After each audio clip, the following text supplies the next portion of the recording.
মাহে রমজান এলো বছর ঘুরে, মুমিন মুসলমানের দারে দারে।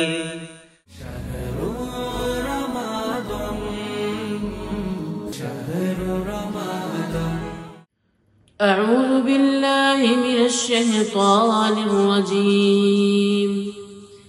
بسم الله الرحمن الرحيم. وإذ قال إبراهيم لأبيه آزر أتتخذ أصناما آلهة إني أراك وقومك في ضلال مبين. وكذلك نري إبراهيم ملكوت السماوات والأرض وليكون من الموقنين. فلما جن عليه الليل رأى كوكبا قال هذا ربي. فلما أفل قال لا أحب الآفلين. فلما رأى القمر بازغا قال هذا ربي.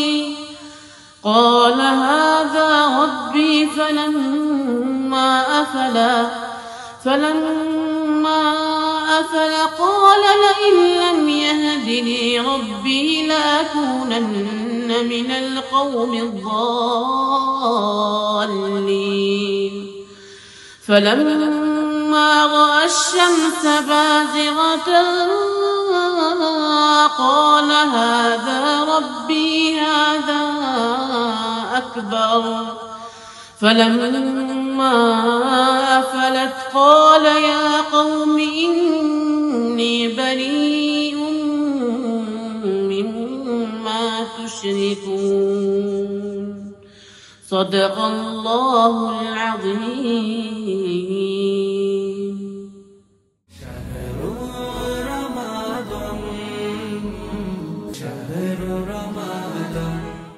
আসসালামু আলাইকুম ওয়া রাহমাতুল্লাহি ওয়া বারাকাতুহু। সুপ্রিয় দর্শক মণ্ডলী, আইটিভি ইউএস এর বিশেষ আয়োজন রোড টু জান্নাত অনুষ্ঠান থেকে আপনাদের আন্তরিক প্রীতি এবং শুভেচ্ছা জানাচ্ছি। আল্লাহ রাব্বুল আলামিনের অশেষ কৃপায় আমরা রমাদানুল মুবারকের সিয়াম সাধনায় রত আছি। একজন সিয়াম পালনকারী, সিয়াম সাধনাকারী, একজন রোজাদার, তিনি আল্লাহর মেহমান। এমন একটি ইবাদত, যে ইবাদতের মাধ্যমে একজন ব্যক্তি আল্লাহর রঙে রঙিন হয়। পবিত্র কোরআনের সূরা বাকারা আল্লাহ রাব্বুল আলামিন বলছেন, সিবগাতাল্লাহ ওয়া মান আহসানু মিনাল্লাহি সিবগা ওয়া নাহনু লাহু আবিদুন। এর অর্থ হচ্ছে যে আল্লাহর রঙের চেয়ে উত্তম রং আর কোনটি হতে পারে। আল্লাহর রং বলতে আল্লাহ রাব্বুল আলামিনের যে আদত, আল্লাহ রাব্বুল আলামিনের যে স্বভাব, সেই স্বভাবের সাথে, আদতের সাথে আমাদের কিছুটা সময় হলেও রঙিন হওয়া। যেমন আল্লাহ রাব্বুল আলামিনের খাবারের প্রয়োজন হয় না, তিনি সমস্ত প্রয়োজন থেকে পূত পবিত্রতম সত্তা। আল্লাহুস সামাদ, তিনি কারো মুখাপেক্ষী নন, সমস্ত কিছু তার মুখাপেক্ষী। একজন সিয়াম সাধনায় রত ব্যক্তি, তিনি আল্লাহ রাব্বুল আলামিনের একটি গুণ প্র্যাকটিস করে থাকেন, অনুশীলন করে থাকেন কিছুক্ষণের জন্য, সুবহে সাদেক থেকে সূর্যাস্ত পর্যন্ত। আর সে কারণে তার মর্যাদা, তার সম্মান আল্লাহ রাব্বুল আলামিন কিভাবে দেবেন তা বর্ণনাতীত। বুখারী শরীফ এবং মুসলিম শরীফে বর্ণিত হাদিস শরীফের মধ্যে আসছে, রাসূল করিম সাল্লাল্লাহু আলাইহি ওয়াসাল্লাম বলছেন, ইন্না ফিল জান্নাতি বাবান ইউকালু লাহু রাইয়ান ইয়াদখুলু মিনহু আস-সাইমুন ইয়াওমাল কিয়ামাহ লা ইয়াদখুলু মিনহু আহাদুন গায়রুহুম। একজন রোজাদার ব্যক্তি তার সম্মানে আল্লাহ রাব্বুল আলামিন জান্নাতে পৃথকভাবে তার প্রবেশের জন্য একটা গেট নির্মাণ করবেন, যার নাম হবে রাইয়ান। এবং একমাত্র রোজাদার ব্যক্তি যারা সত্যিকার অর্থে সিয়াম সাধনায় রত ছিলেন তাদেরকে ডাকা হবে সেই দরজা থেকে, এবং তারাই শুধু এলাও ওই দরজা দিয়ে প্রবেশ করার জন্য। একটা ভিআইপি ট্রিটমেন্ট আল্লাহর পক্ষ থেকে রোজাদারদের জন্য থাকবে। এবং রাসূল করিম সাল্লাল্লাহু আলাইহি ওয়াসাল্লাম বলছেন, ইউকালু আইনা সাইমুন ফায়াকুমুন ফাইদা দাখালু উগলিকা ফালাম ইয়াদখুলু মিনহু আহাদ। যে যখন হাসরের ময়দানে আল্লাহর পক্ষ থেকে ডাকা হবে, কোথায় সে রোজাদার যারা আল্লাহর ভয়ে আল্লাহকে খুশি রাখতে সিয়াম সাধনা করেছিলে? আসো, এই দরওয়াজা তোমাদের জন্য খোলা।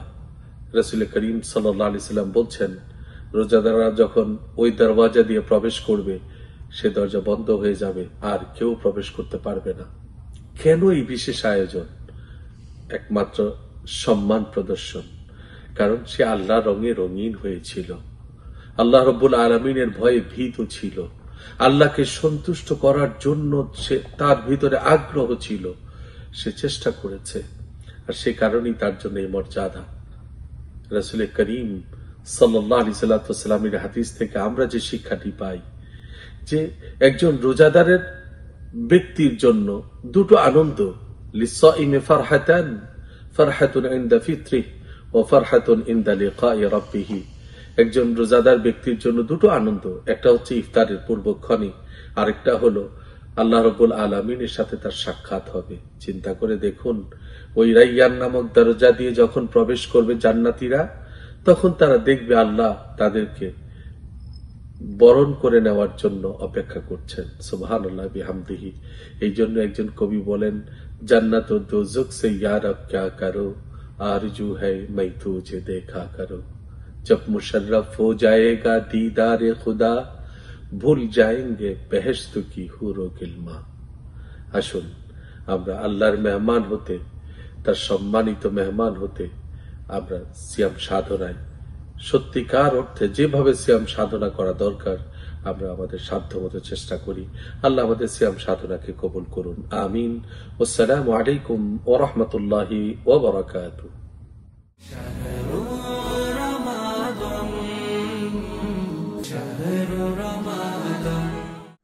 নিঃশ্বাসে নিঃশ্বাসে নিয়ামত পাই আমি, বিশ্বাসে তাই আমি না দেখে তোমায় মানি। সে মানা সামান্য, কত ত্রুটিপূর্ণ, তোমার মিজানে মেপনায় আমায় প্রভু।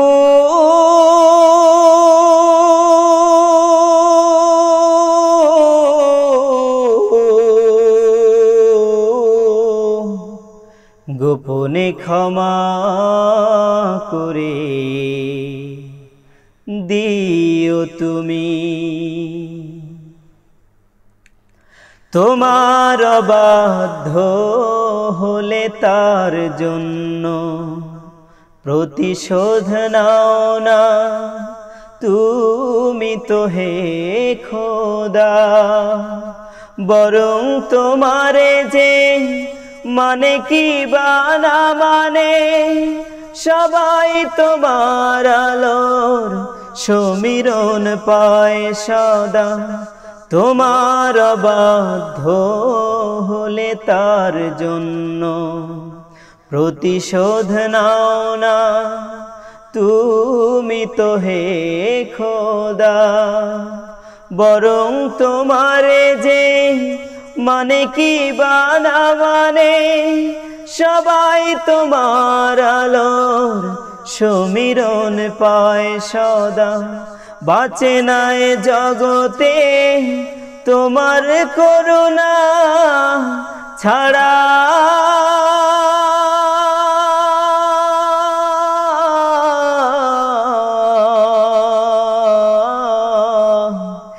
একটি মুহূর্ত কোন প্রাণী।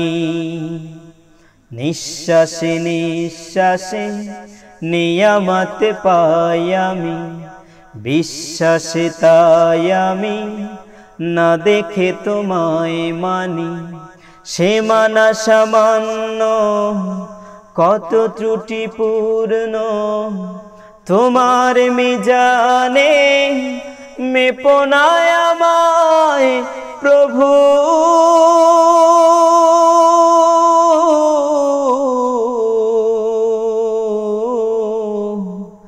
গোপনে ক্ষমা করে দিও তুমি।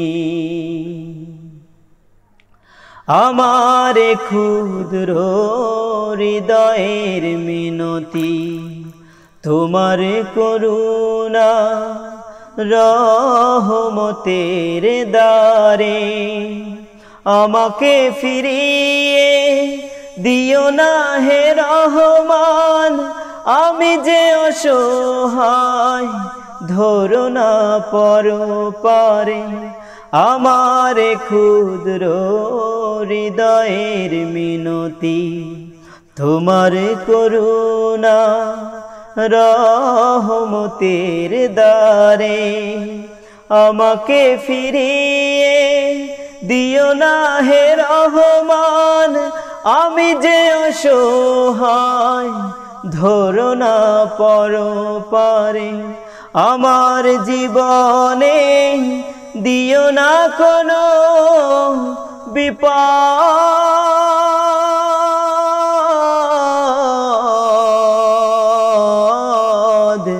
কিংবা অপমান, দুঃখ গ্লানি। নিঃশ্বাসে নিঃশ্বাসে নিয়ামত পাই আমি, বিশ্বাসে তাই আমি না দেখে তোমায় মানি। সে মানা সামান্য, কত ত্রুটিপূর্ণ, তোমার মিজানে মেপনায় আমায় প্রভু।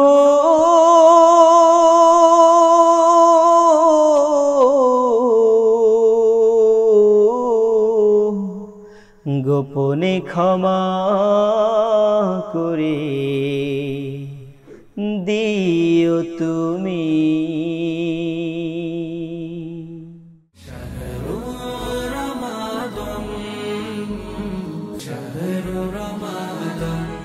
আসসালামু আলাইকুম ওয়া রাহমাতুল্লাহি ওয়া বারাকাতুহু। প্রিয় বন্ধুরা, তোমরা সবাই কেমন আছো? মাহে রমাদান এই পবিত্র মুহূর্তে নিশ্চয়ই তোমরা ভালো আছো। আমরা আল্লাহর রহমতে ভালোই আছি, আলহামদুলিল্লাহ। ঈমান জাগানিয়ার আজকের এই পর্বে আমরা হযরত আলী রাদিয়াল্লাহু তাআলা আনহুর ইখলাস নিয়ে একটি গল্প তোমাদের সাথে শেয়ার করতে চাই। তবে আর দেরি নয়, এবার শুরু করা যাক। একবার সাইয়েদুনা হযরত আলী রাদিয়াল্লাহু তাআলা আনহু এক যুদ্ধের সময় এক কাফেরের উপর চড়ে বসলেন। কাফের তার মুখমণ্ডলের উপর থুতু নিক্ষেপ করলেন। হযরত আলী রাদিয়াল্লাহু তাআলা আনহু কাফেরের বুক থেকে উঠে সরে গেলেন। কাফের হতভম্ব হয়ে গেল। মৃত্যুর মুখ থেকে ফিরে আসা কাফের বিস্মিত হয়ে গেল এবং জিজ্ঞাসা করল, আমাকে হত্যা না করে ছেড়ে দিলেন কেন? হযরত আলী রাদিয়াল্লাহু তাআলা আনহু বললেন, আমি তোমাকে হত্যা করতে চেয়েছিলাম আল্লাহ তাআলার সন্তুষ্টির জন্য, কিন্তু যখন তুমি আমার মুখমণ্ডলে থুতু নিক্ষেপ করলে তখন আমার মধ্যে ব্যক্তিক্রোধ এসে পড়ল। আমি আমার ব্যক্তিক্রোধের জন্য কাউকে হত্যা করতে পারি না, তাই আমি তোমার থেকে সরে আসলাম। হযরত আলী রাদিয়াল্লাহু তাআলা আনহু কথা শুনে সে খুবই প্রভাবিত হলো এবং সে বলল, আমি তো কাফের হয়ে মারা যেতাম, কিন্তু আমি আপনার ইখলাস ও নিষ্ঠায় প্রভাবিত হয়েছি, তাই আপনি আমাকে মুসলমান বানিয়ে দিন। শুনলে তো বন্ধুরা, এখান থেকে শিক্ষা নিয়ে এবার আমাদের আমল করার পালা। আল্লাহ তাআলা আমাদেরকে আমল করার তৌফিক দান করুক, আমিন। আসসালামু আলাইকুম ওয়া রাহমাতুল্লাহি ওয়া বারাকাতুহু।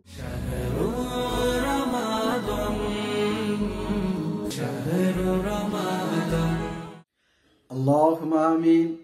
ربنا آتنا في الدنيا حسنة وفي الآخرة حسنة وقنا عذاب النار وقنا عذاب الدنيا وقنا عذاب الآخرة وقنا عذاب الموت وقنا عذاب القبر وقنا عذاب الحشر وقنا عذاب الميزان وقنا عذاب الفلسرات وقنا عذاب القيامة رب ارحمهما كما ربياني صغيرا। আল্লাহ, আমার কত ভাইরা বোনেরা হাত তুলেছেন, বাবারা মায়েরা হাত তুলেছেন গো আল্লাহ। আয় রাব্বুল আলামিন, তারা প্রত্যেকেই সিয়াম পালন করে আপনার শাহী দরবারে হাত তুলেছে। আল্লাহ, গুনার বোঝা মাথায় নিয়ে হাত তুলেছি। আল্লাহ গো, আপনি আমাদের সকলের জীবনের গুনাহগুলোকে ক্ষমা করে দেন। আমাদের আব্বা আম্মা, দাদা দাদি, নানা নানি, শ্বশুর শাশুড়ি, ভাই বোন, ছেলে মেয়ে, আত্মীয় স্বজনের গুনাহগুলোকে মাফ করে দেন। আল্লাহ, রহমতের মাস, আল্লাহ আপনি আমাদের প্রতি সকলের প্রতি রহম করেন। আল্লাহ, বরকতের মাস, আপনি আমাদের সকলের প্রতি বরকত নাজিল করেন। আল্লাহ, গুনাহ মাফের মাস, আল্লাহ আপনি আমাদের সকলের জীবনের গুনাহগুলোকে ক্ষমা করে দেন। আল্লাহ, আমার কোন ভাই, কোন বোন, কোন মা, কোন বাবা কি দোয়া করতেছে, আল্লাহ ইফতারের পূর্বে দোয়া করলে তো দোয়া কবুল হয়। আল্লাহ, তোমার এত খাবার, এত রিজিক আমাদের সামনে উপস্থিত রয়েছে। আল্লাহ, তোমার বিধানকে মানার জন্য, তোমার হুকুমকে পালন করার জন্য, তোমাকে সন্তুষ্টি করার জন্য তোমার বান্দারা পানার করছে না। আল্লাহ, ক্ষুধার্ত আল্লাহ তারা অবস্থায় থাকার পরেও তাদের খিদা মিটাচ্ছে না। আল্লাহ, তারা তোমার দরবারে হাত তুলেছেন। আল্লাহ, তাদের সেই যার যে সমস্যা রয়েছে, এই সমস্যাগুলোকে আল্লাহ আপনি আমাদেরকে মাফ করে দেন, সমস্যাকে সমাধান করে দেন, আপদ বিপদ থেকে হেফাজত করে দেন, লা দাওয়া বিমার থেকে হেফাজত করে দেন। অনেকের আত্মীয় স্বজন অসুস্থ রয়েছে, অনেকের আত্মীয় স্বজন অভাবগ্রস্ত রয়েছে, অনেকের আত্মীয় স্বজন নানান সমস্যায় রয়েছে। আল্লাহ, কেউ হয়তো তোমাকে ছাড়া আর পৃথিবীর কারো কাছেও বলার অবস্থা নেই। আল্লাহ, খাস করে আমাদের যার যে সমস্যা আছে, আল্লাহ সমস্যাগুলো আল্লাহ আপনি আমাদের সমাধান করে দেন। ইয়া আল্লাহ, ইয়া রহমান, ইয়া রহিম, ইয়া মালিক, ইয়া হাইয়্যু ইয়া কাইয়্যুম, ইয়া হাইয়্যু ইয়া কাইয়্যুম সাব্বিতনা আলাল ঈমান। আল্লাহ, আপনি আমাদের ঈমানকে মজবুত করেন, আমান দান করেন, আপনার হুকুমগুলোকে সঠিকভাবে মেনে চলার তৌফিক দান করে দেন। আল্লাহ, এই পর্যন্ত যত সিয়ামগুলো পালন করেছে, সেহরি খেয়েছে, ইফতার করেছে, তাসবিহ তাহলিল পড়েছে, আল্লাহ তার মধ্যে যদি কোনো ভুল ত্রুটি হয়ে থাকে, কোনো খাতা কুসুর হয়ে থাকে, নিজ গুণে ক্ষমা করে দিয়ে দেন। অনাথের নাথ তুমি, নিরজনের দন, কিঞ্চিত দয়া করো না তুমি আমাদের কারণ। ও আল্লাহ পাকে জাত পরওয়ারদিগার, তোমায় সাওয়া মেরা কেউ না यार। সচ্চা দিলে হাত উঠে এসে তোমার দরবারেতে, অমিনা বন্দা আমরা গুনাহগার, তবু তোমার রহমতে আসি উম্মেদার। গুনাহ করিয়াছি, গুনাহতে ডুবাছি, তবু তোমার রহমতের আশায় হাত তুলেছি। আল্লাহ, তুমি বলেছো লা তাহনাতু মির রাহমাতিল্লাহ, বান্দা তোমরা আমার রহমত থেকে নিরাশ হইও না। আল্লাহ, সেই আশা ভরসা নেই, সেই তোমার করুণা নেই, তোমার দয়ার দিকে তাকায়ে আমরা হাত তুলে বারবার তোমার কাছে ক্ষমা চাচ্ছি। আল্লাহ, তুমি আমাদের সকলকে ক্ষমা করে দাও। আল্লাহ, তুমি আমাকে করে দাও, আমার পরিবার পরিজনকে করে দাও। আল্লাহ, সমাজবাসীকে করে দাও, দেশবাসীকে করে দাও, সারা পৃথিবীর উম্মতে মুহাম্মদী সাল্লাল্লাহু আলাইহি সাল্লাম সকলের দোয়াগুলোকে তুমি কবুল ও মঞ্জুর করে নাও। আল্লাহ, আপনি আমাদের দয়া করতে পারেন। আল্লাহ, আপনার কাছে ফরিয়াদ করছি, আমাদের দোয়াগুলো কবুল করেন, গুনাহগুলো মাফ করে দেন। দুনিয়ায় যতদিন রাখবেন, ঈমান ও ইজ্জতের সাথে রাখবেন। মৃত্যুর সময় সকলের জবানে জারি করে দেন কালেমায়ে তাইয়্যিবা, লা ইলাহা ইল্লাল্লাহু মুহাম্মাদুর রাসূলুল্লাহ। মাহে রমজান এলো বছর ঘুরে, মুমিন মুসলমানের দারে দারে, রহমতেরি বাণী নিয়ে মাগফিরাতের পয়গাম নিয়ে এলো সবার মাঝে আবার ফিরে। মাহে রমজান এলো বছর ঘুরে, মুমিন মুসলমানের দাঁড়ে দাঁড়ে।